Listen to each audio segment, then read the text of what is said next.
how to answer these kinds of questions. It's only the front side. I don't know what's on the back. Okay, here we go. Is this a polynomial function? If not, why not? Now, it is possible that there's more than one answer to that. I mean, there may be more reasons than just one that it's not a polynomial. So what about this one? No, why? Negative exponent. Can't have a negative exponent. What about the next one?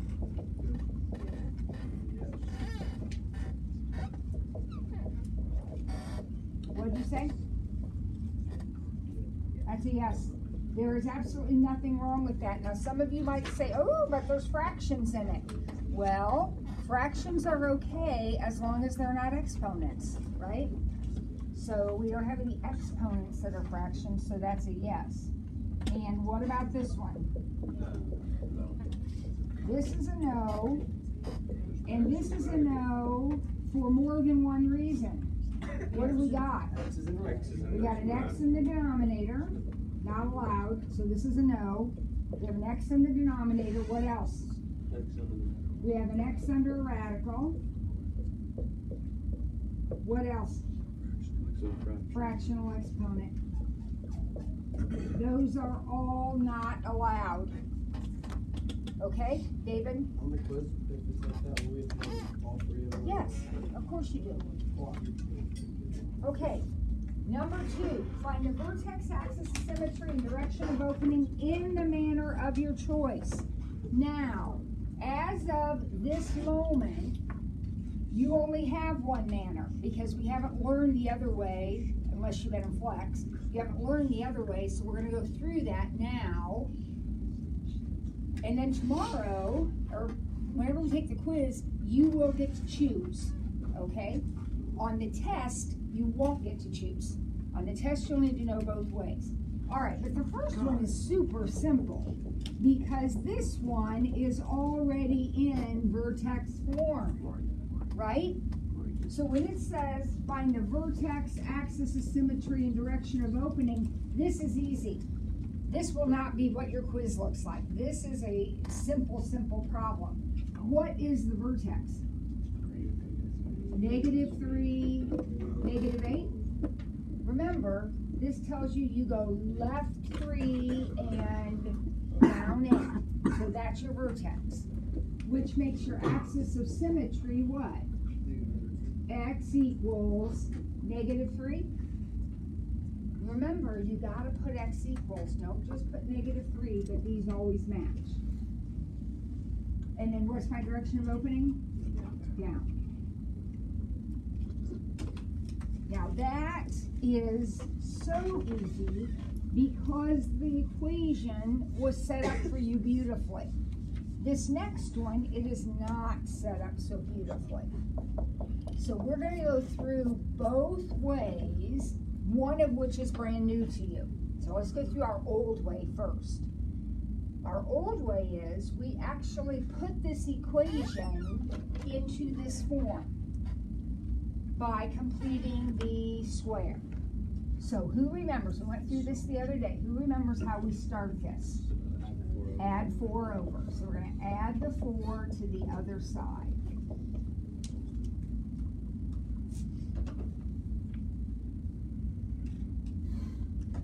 All right. Now what?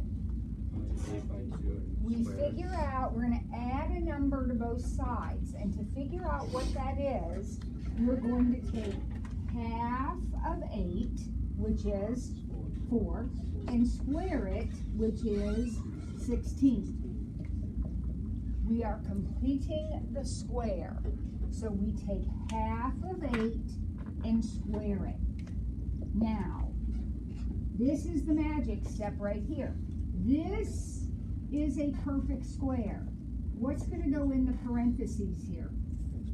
X plus 4. Perfect. X squared, 4 squared, plus. And y plus 20?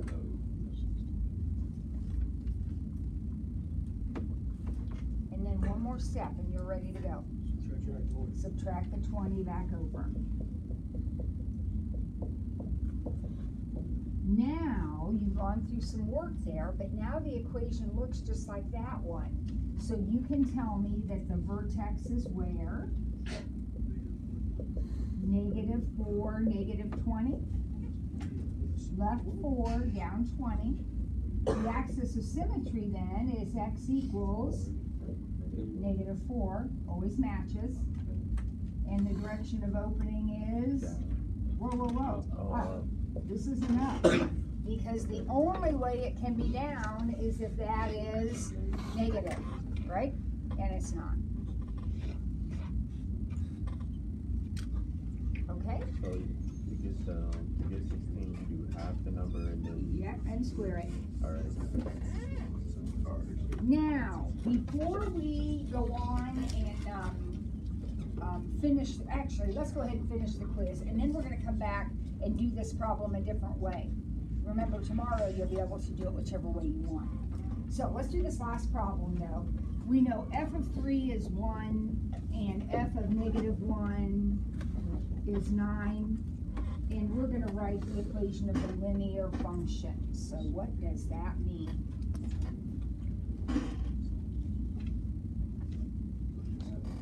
That means write equation of a line. Somebody said find the slope. Yeah. So we have 2 points here, right? What are our 2 points? 3, 1, and -1, 9. Those are our 2 points that we have. Remember, it's f of x. This is always x right here. So what's my slope? 9 minus 1 over -1 minus 3. So 8 over -4, did you get -2? There's your slope. Now we'll pick a point. It doesn't matter which one. I'll pick this one since there's no negatives in it. I'll just pick that one. And what's my format? Point slope will be y minus 1 equals -2 x minus 3.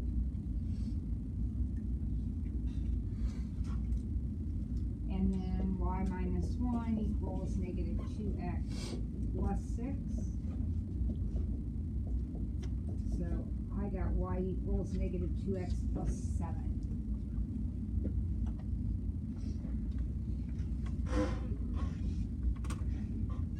Is that okay with everybody, Solomon? You're not on your phone, are you? Solomon.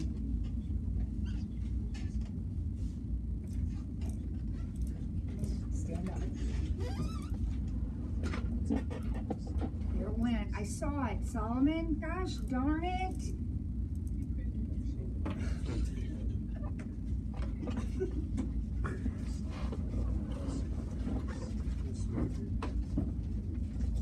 I don't know what could possibly be more important than what we are doing right now. Okay. All right. So everybody okay with the quiz tomorrow? We're going to talk about the other way to do this problem now. And then we'll get our notes out and practice that some more. All right. So I want to go through this problem using a little bit different technique. I don't think we talked about it on Friday. And that is, or whenever I saw you guys last, I don't think we talked about it. There is an axis of symmetry formula. And it is very, very easy, but it will allow you to find the axis of symmetry right off the bat. The formula is simply -b over 2a. X equals -b over 2a. Does that look familiar to you at all? Yeah, we talked about it. Well, we talked about it, I know in Flex, but I know you talked about it last year too, so I thought maybe you'd remember it. This B and A are the same as for the quadratic formula. So A in this problem is 1, B is 8, and then C is -4, but we don't need that in the formula. So my axis of symmetry will be -8 over 2 or -4. Now, look at what we did on the practice quiz. I've erased it, but did we get x equals -4 as our axis of symmetry? Yes. Now, here's the good news. If we know our axis of symmetry is x equals -4, doesn't that mean our vertex is -4 comma something? Because the axis of symmetry always matches the x part of the vertex. And as with all equations, if you know x, you can find y by just plugging it in. So if I plug in -4 into my equation, what's -4 squared? 16. 8 times -4 would be -32, and then -4. So if I add all those up, 16 minus 32 minus 4, I get -20. Is that what I got when I did my vertex before? Yeah. And your direction of opening is, of course, up. So a lot of people find that easier than going through all the steps of completing the square. But they both work and they both gave us the same answer, so we're all set. This was your axis of symmetry, x equals -4. So let's look at our notes, and there's some more opportunities to practice there. The next page of your notes isn't really a page of notes. It's a worksheet. Yeah. I'd like you to look at the back side of it. We'll do a couple from the front too, just for review. But let's focus on the back because this says, find the vertex, direction of opening, and axis of symmetry using the axis of symmetry formula. So up there at the top, if you haven't already, write the formula. That's the formula for the axis of symmetry.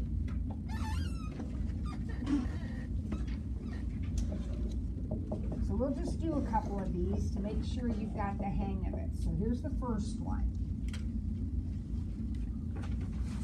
So what does your formula say? We're going to write the equation. So x equals -b over 2a. Did you get x equals 1? -b over 2a. Now, remember, this is your axis of symmetry. X equals 1. That means that your vertex has an x-coordinate of 1, because the x-coordinate of the vertex always matches the axis of symmetry. Then how do we find the y? Put it in right here, right? Now, be careful. When you put in 1, you got to do things in the right order. You got to square before you multiply. Remember PEMDAS? So 1 squared is 1, times 3 is 3, minus 6 times 1 plus 1. So I'm putting 1 in for all of the x's. What does that end up equaling? -2. So your vertex is 1, -2. We already have our axis of symmetry, and our direction of opening is up. We know it's up because that number right there is positive. Right? Well, it's not too hard. Let's try C. It has a fraction in it.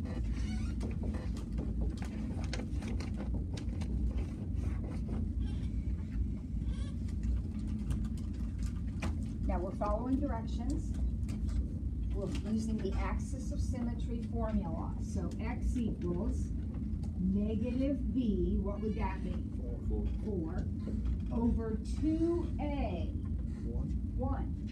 So your axis of symmetry is just x equals 4, which means your vertex is 4, comma,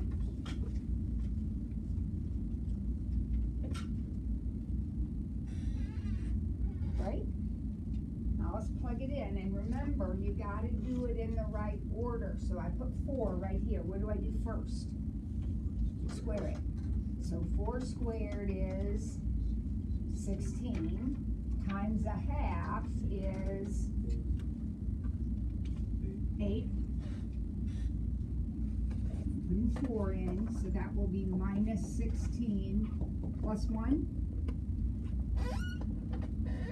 We're plugging in our 4 into our equation. So what is that? Negative 7? Here's your vertex. And which way does it open? Up. Because the 1/2 is positive.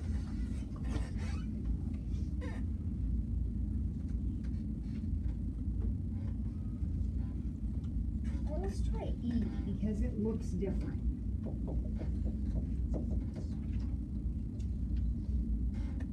If you're using your formula, be really careful. What's your A?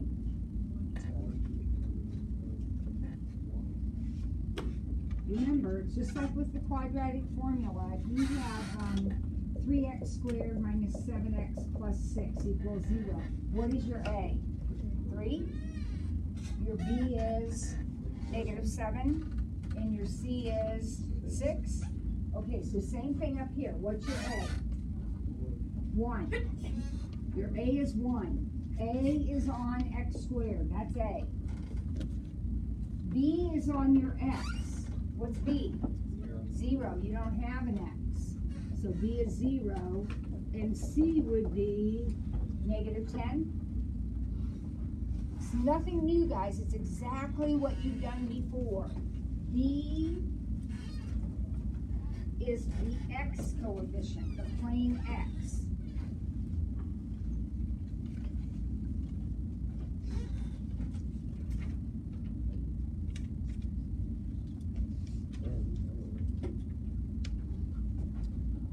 So we got A is 1, B is 0, C is negative 10. So what's my axis of symmetry then? Negative B would be 0 over 2, which is 0. So what does that mean for your vertex? If that's your axis of symmetry, then your vertex is 0, comma something. And if I plug in the 0 for the x, negative 10. And which way do I open? Up.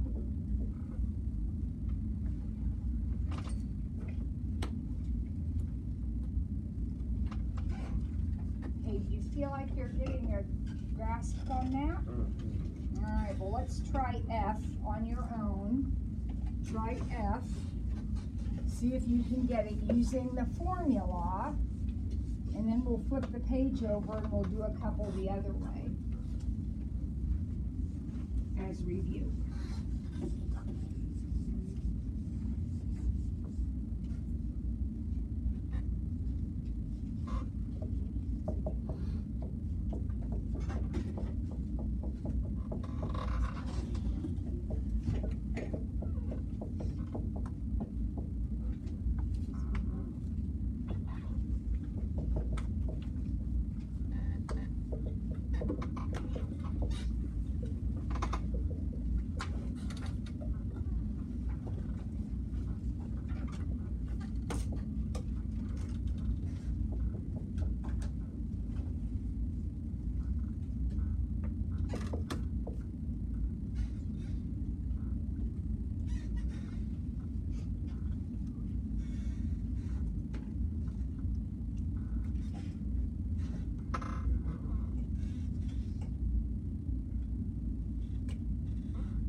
x equals -4 for your axis of symmetry?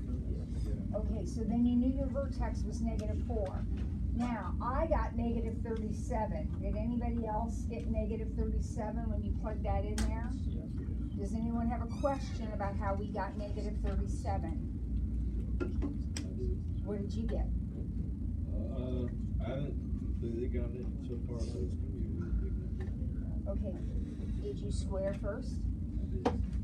So 3 times 16 is 48. 24 times -4 is -96. Okay, I see what you're doing. That's And where, then those make -48 plus 11. that's where I messed up. I did 12. No, I did 12. Or I squared 12. Okay, always square first. You have to square first. Well, PEMDAS order of operations. Alright, let's go back to the front side and let's do a couple of these for practice. So let's do C and E.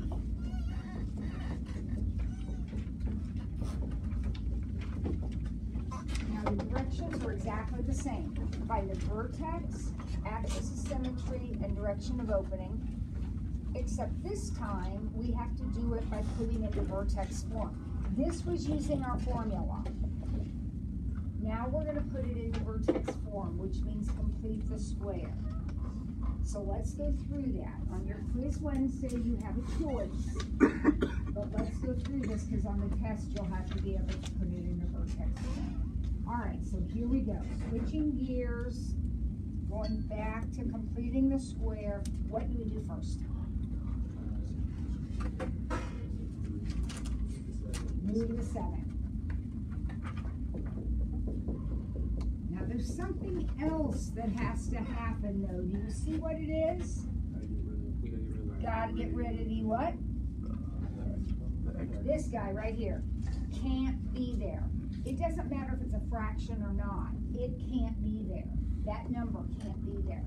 So what am I going to do? Since it's a 1/2, I'll get rid of it by timesing everything by 2. And that's everything. So 2y minus 14 equals x squared minus 4x. So I multiplied everything in the whole problem by 2.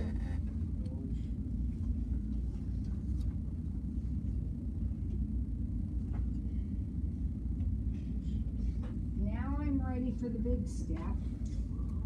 I'm going to add something. Can you figure out what to add?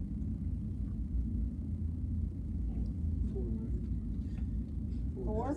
I see some waving around back there. 4. How did we get 4? Half of -4 squared is 4. So we're going to add 4 to both sides. Perfect. What's this then? It's going to be an x. It's going to be a minus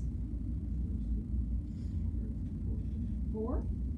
I don't think so. 4 squared would be 16. That won't work. It's got to be 2. X minus 2 squared.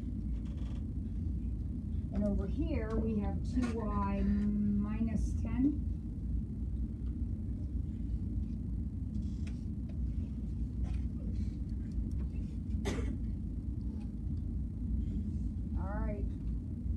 Couple more easy steps now. What do we need to do? Move the 10 over. And so when I move it over, it's going to become plus 10. And then I'm going to divide everything by 2. But remember we talked about this last time.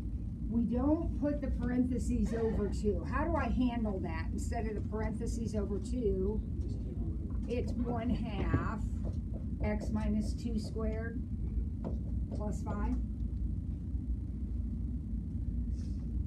If you start getting confused, remember that whatever was on the x squared in the original problem, 1/2 out in front of the x squared, that's going to show up out in front of the x squared.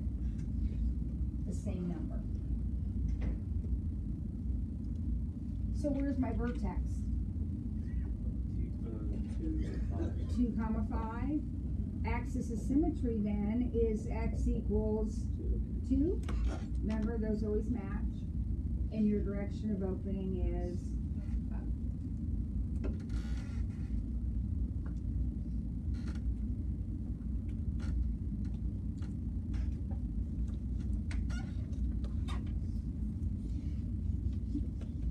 One more of those just for extra practice. What did I say, E?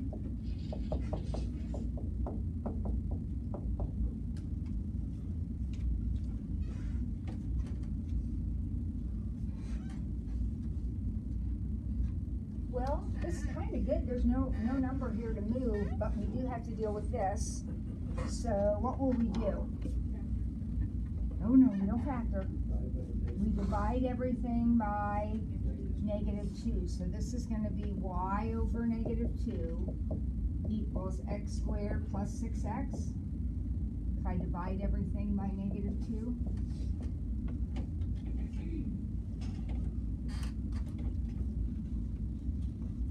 Now what?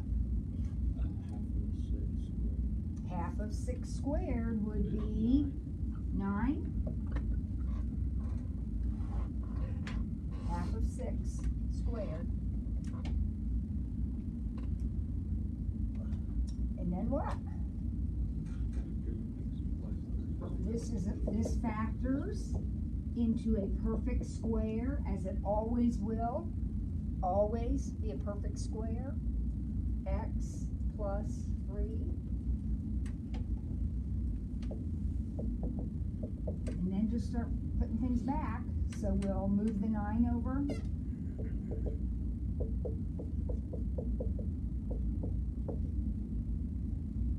And then we'll have to do what? How will we get rid of this? Multiply by -2, so that'll be -2 x plus 3 squared. And then plus 18. So multiply everything by -2. But remember, when we do that, we don't touch what's inside the parentheses. We just multiply the parentheses itself.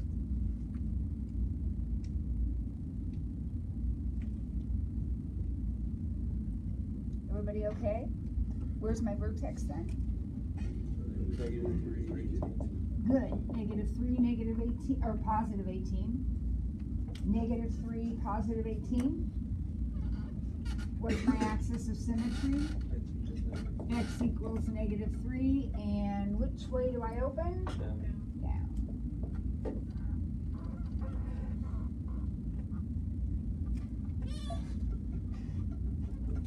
So we've got a couple different ways. Warren?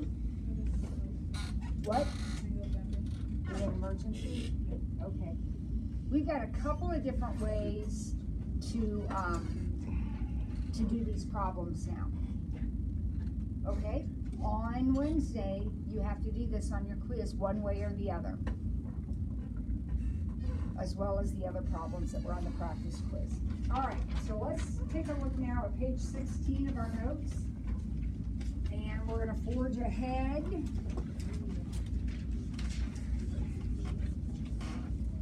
The quiz on Wednesday is like, is it just like the? It's the practice quiz I gave you.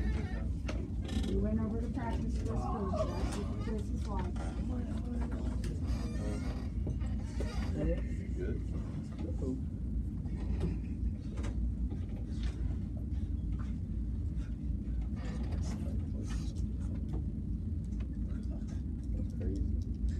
Now,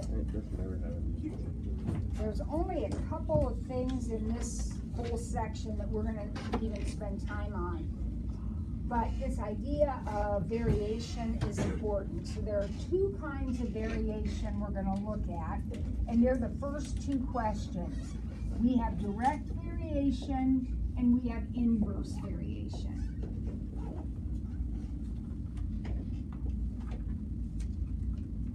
Now I want you to think about what happens when you fill up your car with gas.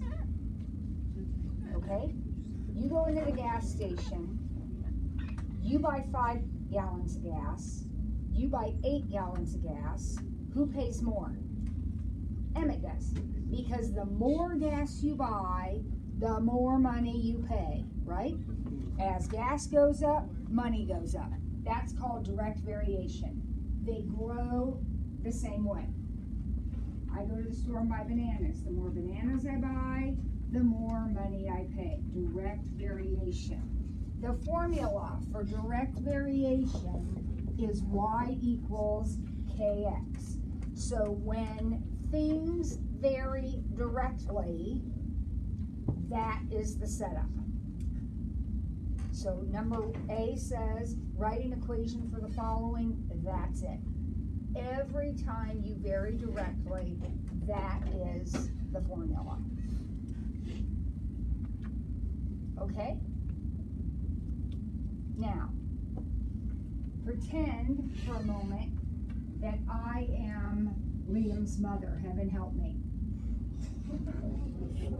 So we live in the same house and we're both driving to Cathedral High School.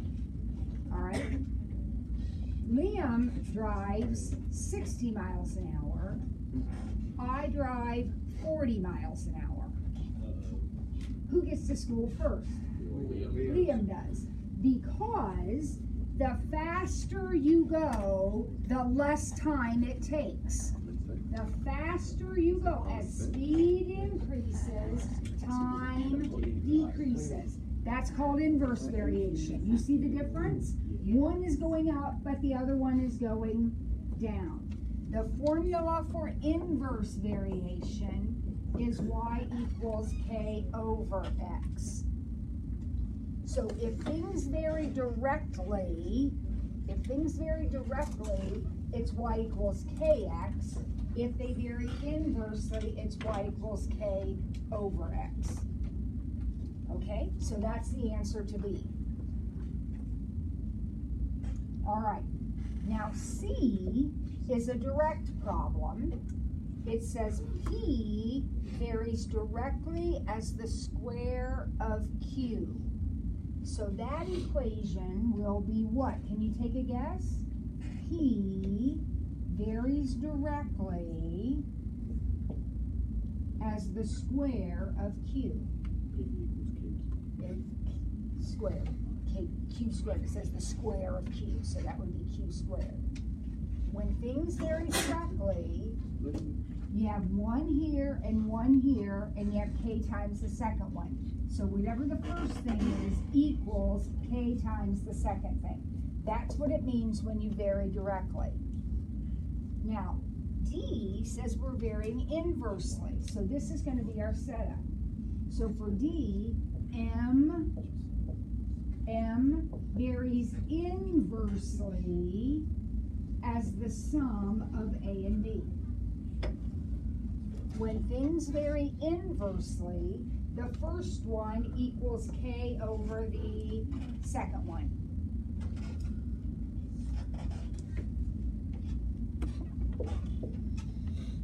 Height varies directly as weight.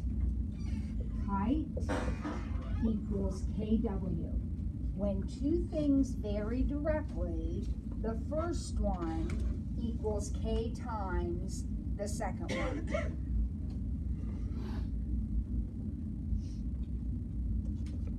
Oh man, we were just starting to get the hang of it, and all of a sudden I throw in the word proportional. Direct variation and proportional are the same thing. So F is saying y varies directly as x. If they are proportional, they vary directly. G says inversely proportional. So rate is inversely proportional to distance.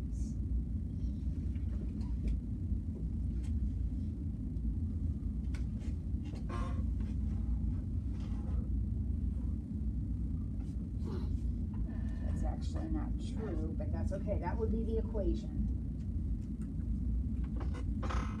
So what do we have to memorize?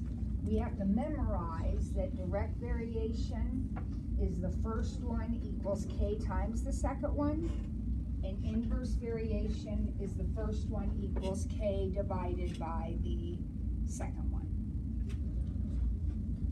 Now, on your test, which is in the future, but I promise there's going to be a problem just like A and B. There's going to be one problem. So here's how I want you to handle these. One sentence at a time. So temperature is directly proportional to volume. Temperature is directly proportional to volume. So what's that equation going to look like? The first one is K times the second one. Would you agree with that? Temperature is directly proportional to volume. Step one, first sentence, write it down. Now, if the temperature is 70, then the volume is 30. Does that make sense to you? That's the second sentence of the problem. You see what I did? So that's going to allow me to find K. I'm going to divide both sides by 30. And would you agree that K is 7/3? So instead of having this equation, I now have this equation.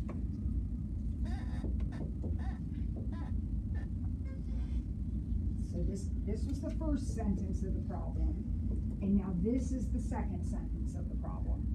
I now know what K is.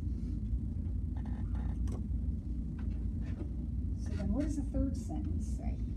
Find the temperature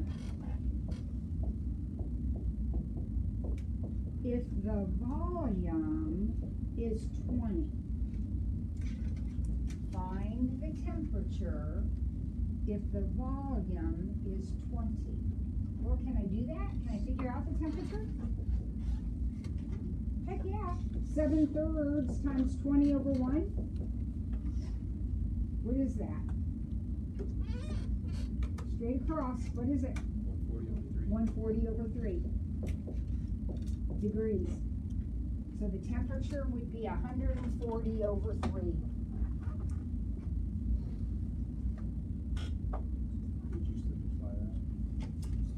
Well, it doesn't really reduce. You could write it as a mixed number if you wanted to, like 40 and whatever, but that's fine, as long as it's reduced.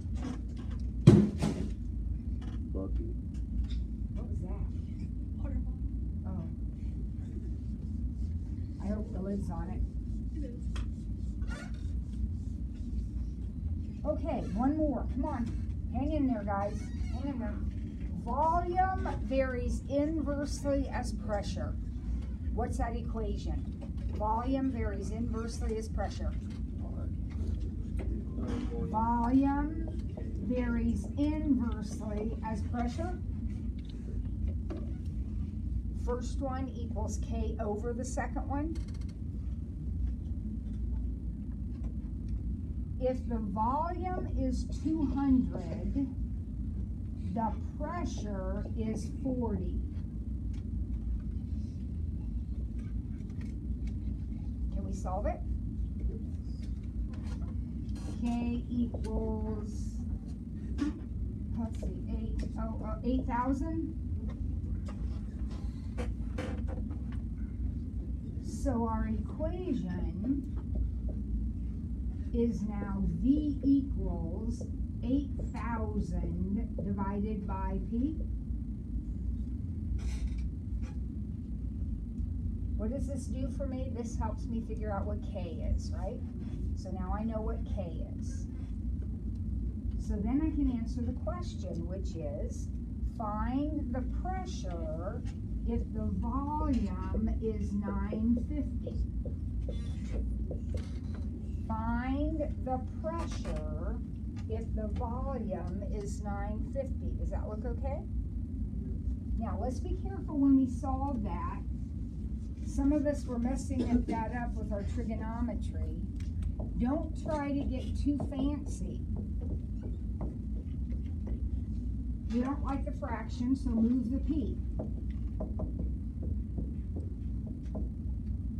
So multiply the p over to here. So you have 950p equals 8,000. And then divide.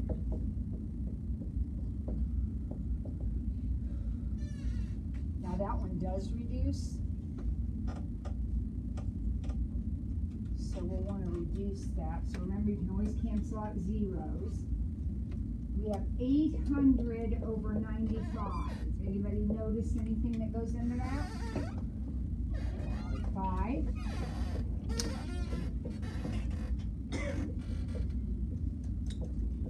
So it'd be 160 over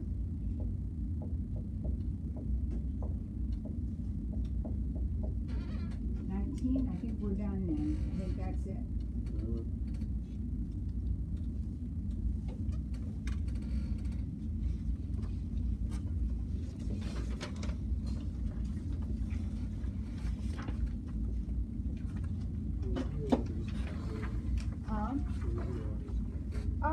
Not if the numbers are like this. I think this is manageable. I'll have to wait and see. There's a whole bunch of this I don't want to have a calculator out there for. And that is especially this first part right here. This is the moment I was hoping we'd get to today, because I knew on this Monday morning you'd all be kind of sleepy. You're all anticipating a bunch of snow tonight. Yeah. Okay, but For that, you always want a whole number, right? You never get like a decimal. no, we got a fraction. You can get fractions. So what? Fractions are fine. Okay, guys, look at this next page. Mrs. Ford is asking you to sketch this polynomial without a calculator. You are going to graph this thing without a calculator, and you are going to be amazed at how easy it is. No, it is.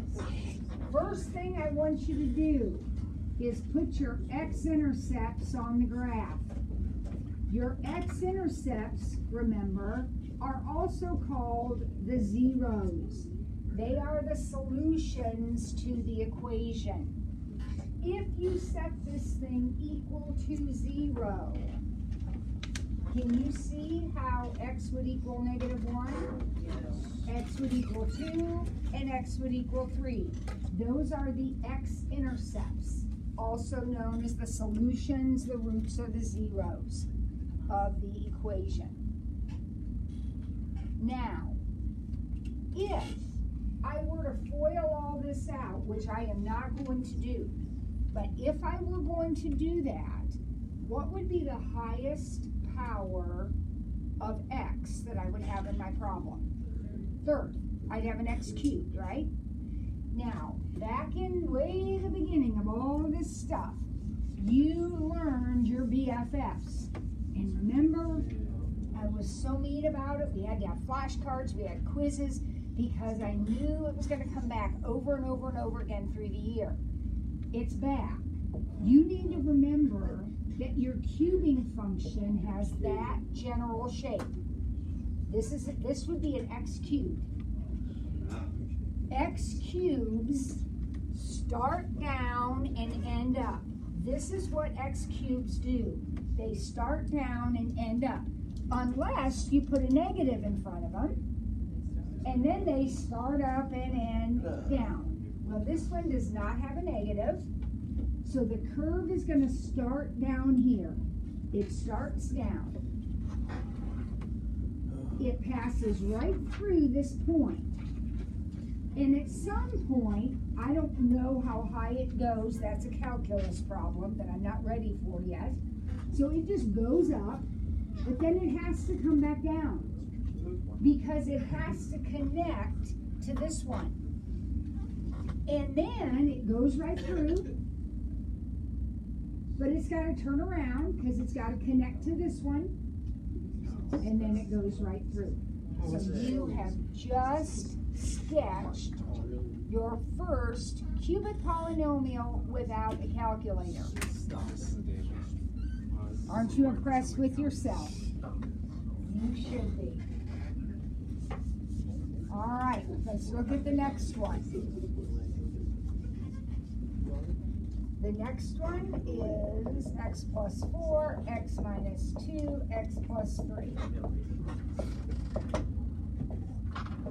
So what's the first thing you're going to do? You're going to put a dot where? -4. And oh, notice, by the way, how Mrs. Ford labels them. Yes, you have to label your points. We've got one at 2, 0, and we've got one at -3, 0. Would everybody agree that that's where my x-intercepts, root 0 solution, whatever you want to call them, that's where they go? Now notice, is this another positive x cubed? So it's going to start down here because that's what x cubes do. They start down and end up. So here we go. We're coming up. We're going to just go above a little ways there.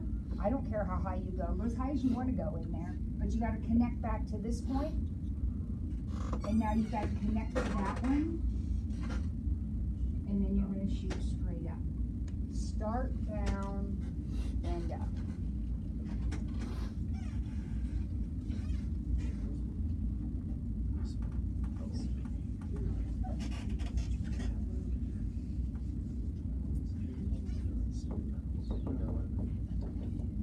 Uh-oh. This one's a little bit different.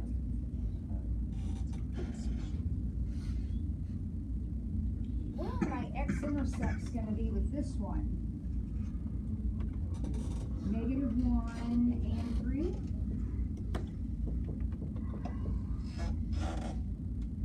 Would this still be a cube if I foiled everything out? Would it still be x cubed? And that means, kids, it starts down here. But here's where it gets a little bit different. This factor is squared. So instead of passing through this point, which is what we've been used to doing, passing through, it's going to bounce off that point. It bounces off. Bounces off. Comes down, connects, and shoots up. Now, why does it bounce off? Well, what do squared things look like? I take all this out. Just look at that right there. What do squared things look like? Parabolas. So you have kind of a little built-in parabola here because you had a squared factor. Now, why didn't this one bounce off? Why did this one just go shooting straight up? Because it's regular. It's not squared. Regular factors, you just pass right through. But squared factors, you have to bounce off. Oh my, look at the next one. Oh my. Oh my. Oh no. Oh no, is right.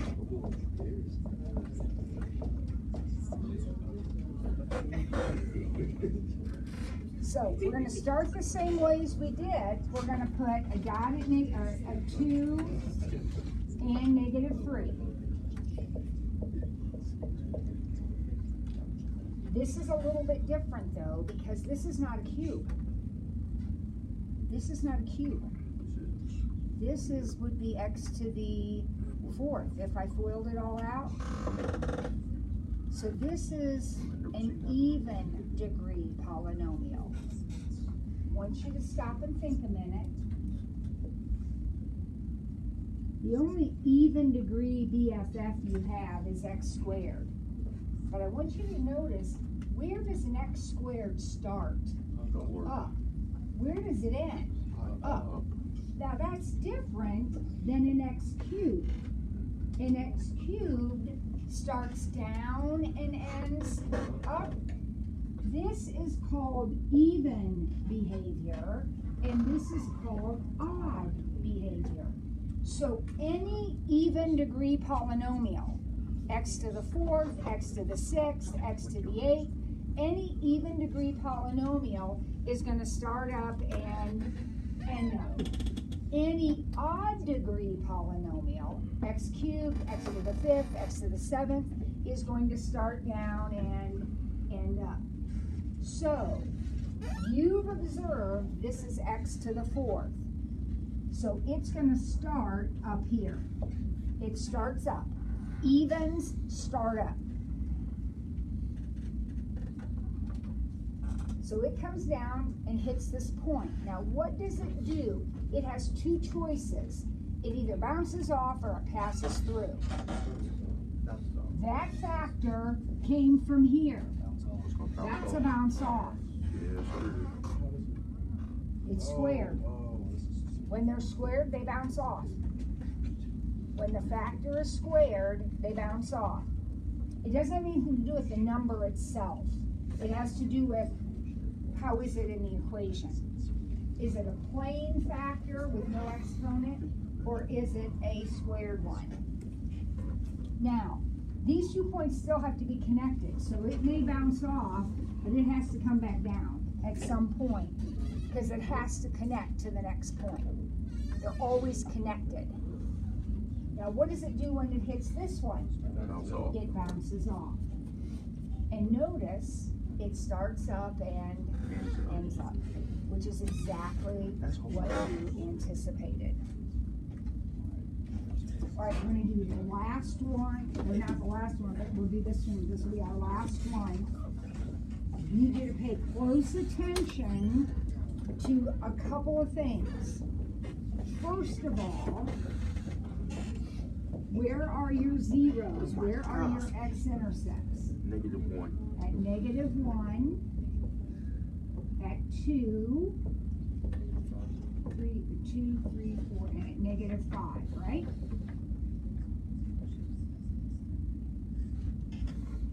Everybody good on that? Now, the next thing you have to pay attention to is, if you did a big FOIL and you multiplied it all out, would it be even or odd? It would be x to the 5th, odd. Odd means start down and up. So you're going to start down here. You only know that because you have paid attention to the fact that you have 5 x's. Now, that dot came from this factor. Are you going to pass through it or bounce off of it? You're going to pass right through it. So we're going to pass right through it. We're going to come down and grab this one. Now that one came from here, so that's going to bounce. So pick that one up, and then it's going to bounce again. Boys and girls, look at what you just sketched. You just sketched a huge polynomial. I know, you should be quite proud of yourselves. All right, I'll see you on Wednesday for more quizzing you and more graphics.